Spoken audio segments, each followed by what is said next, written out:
यहाँ पे 3 की प्लेस वैल्यू क्या आई है 30। अब एग्जाम के अंदर इसमें किस तरह से क्वेश्चन आते हैं, तो एग्जाम के अंदर क्लियरली लिखा रहता है कि find the place value of given digit.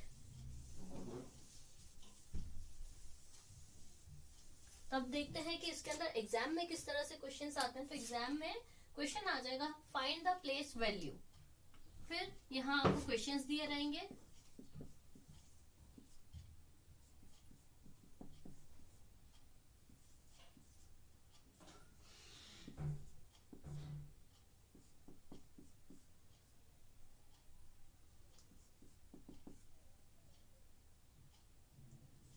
$83,988 और यहाँ पे प्लेस वैल्यू निकालनी है इसकी।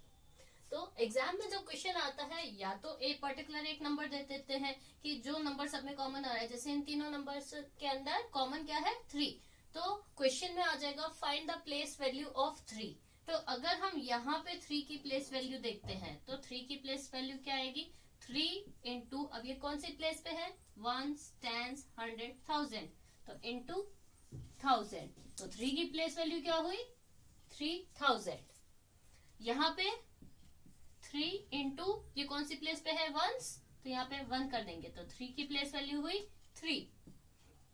यहाँ पे 3 की प्लेस वैल्यू क्या है 3 इंटू 1s, 10s, 100, 1000, तो 1000 है तो 1000 से मल्टीप्लाई कर देंगे तो अगेन यहाँ पे 3 की प्लेस वैल्यू क्या आई 3000। तो या तो एक इस तरह से क्वेश्चन आ जाएगा या एक तरीका और होता है,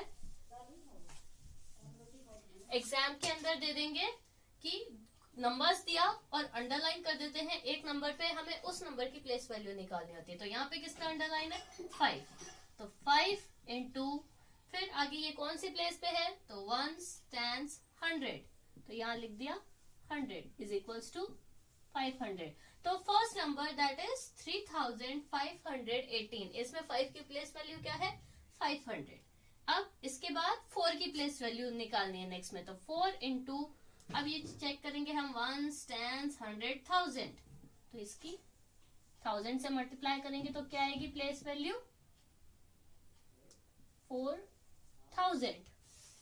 फिर नेक्स्ट है लास्ट में यहाँ 8 की इस नंबर की प्लेस वैल्यू है तो 8 इंटू, अब हम चेक कर लेंगे ये कौन सी जगह पे है तो 1s, 10s, 100, 1000, 10,000, तो अब इसे हम 10,000 से मल्टीप्लाई कर लेंगे तो इसकी प्लेस वैल्यू क्या आ गई 80,000। ठीक है, तो इस तरह से निकाली जाती है प्लेस वैल्यू। यहाँ पे 5 की निकालनी थी तो प्लेस वैल्यू आई 500 क्योंकि ये 100 प्लेस पे है। यहाँ हमें 4 की प्लेस वैल्यू निकालनी थी तो जिसकी आई है 4000, क्यों क्योंकि ये 1000 प्लेस पे है।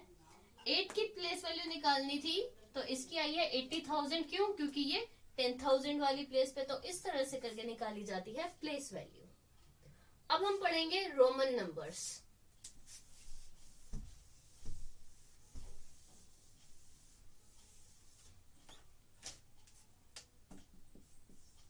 रोमन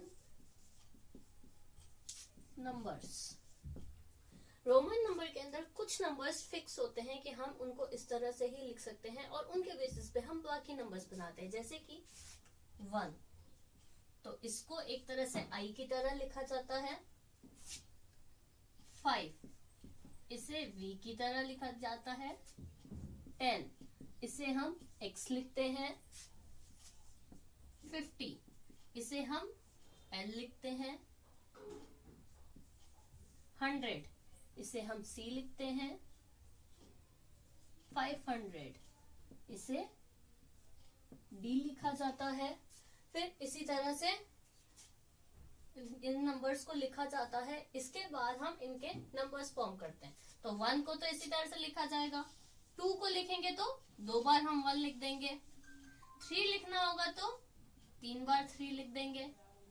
अब हमारी नोटेशन चेंज कहाँ होती है 5 पे। 5 के जस्ट पहले कौन सा नंबर आता है 4, तो 4 को हम उसके जस्ट पहले वाले नंबर की तरह लिख देंगे। यानी कि 4 को किस तरह लिखेंगे, पहले लिखा 5 और ये 4 5 के पहले आता है तो इसके आगे पहले हम लगा देंगे ये। फिर 5 को लिखेंगे 5 और 6 है, 6 5 के जस्ट बाद में आता है तो इसके बाद में हम आई लगा देंगे। इसी तरह से फिर 8 9 लिखेंगे, फिर जब 9 की बारी आएगी तो 9 के जस्ट बाद नोटेशन चेंज होता है, जो x बनता है तो x से 1 कम होता है तो x के पहले आई लगा दिया। फिर x और 11 को लिख देंगे, 11 10 के जस्ट बाद आता है यानी x के जस्ट बाद हम 1 लगा देंगे। इसी तरह से फिर नोटेशंस चलेंगे। 14 को किस तरह से लिखेंगे तो x, और 4 को किस तरह से लिखते हैं i और v, इस तरह से। इसके अलावा